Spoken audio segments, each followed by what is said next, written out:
Бул жомок бөбөктөргө арналат. Чиркейдин аңгемеси. Илгери өткөн заманда баатырдын балтасын көрбөгөн, адамдын буту баспаган, жайы салкын, кышы жылуу болгон бир токой бар экен. Бул токойдо баарынын пикирин сыйлаган падышасы да бар болчу. Падыша арстандын токойунда баардык айбанаттар коопсуздукта, бактылуулукта жашашыптыр.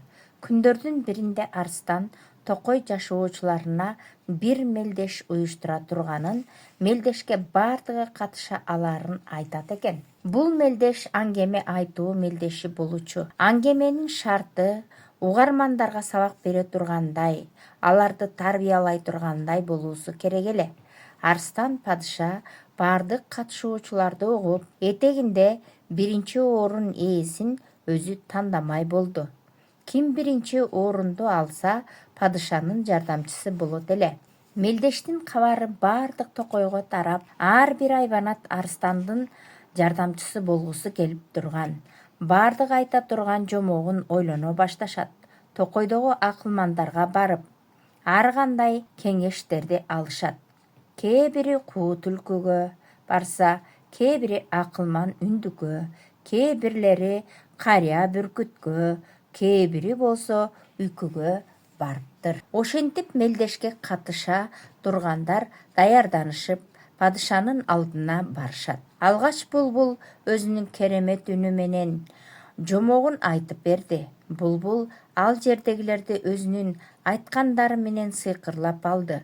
Биринчи катышуучунун окуясынан кийин эле кээ биринин үмүтү өчүп баштады.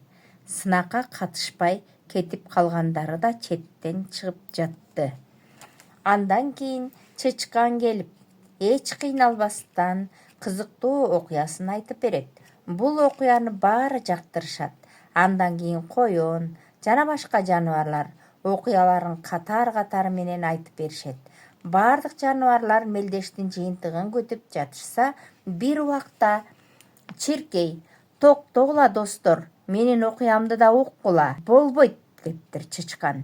"Эмнеге кечигип келдиң? Ушундай жерге да кечикчү беле?" Арстан жаныбарлардын ысы чуусун басып: "Токтогула достор, тынчтангыла.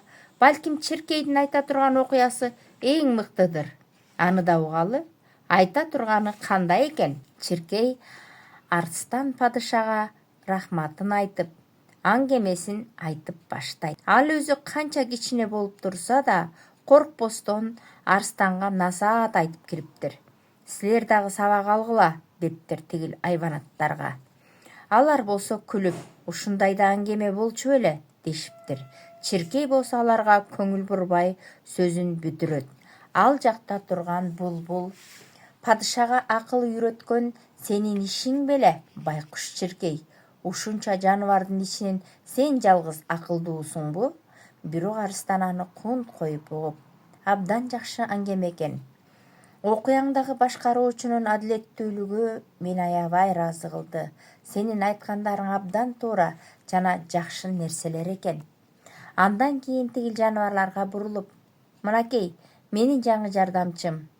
Чиркей падышага рахмат айтып жатканда, тигил жаныбарлар арстанга кайрылып: "Падышам, эң жакшы окуяларды жактырбадыңыз.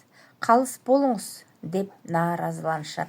"Акылманды көзүнөн түшүнбөй, сөзүнөн түшүн" дейт. Силер болсо чиркей сүйлөп жатканда аны уккан жоксуңар.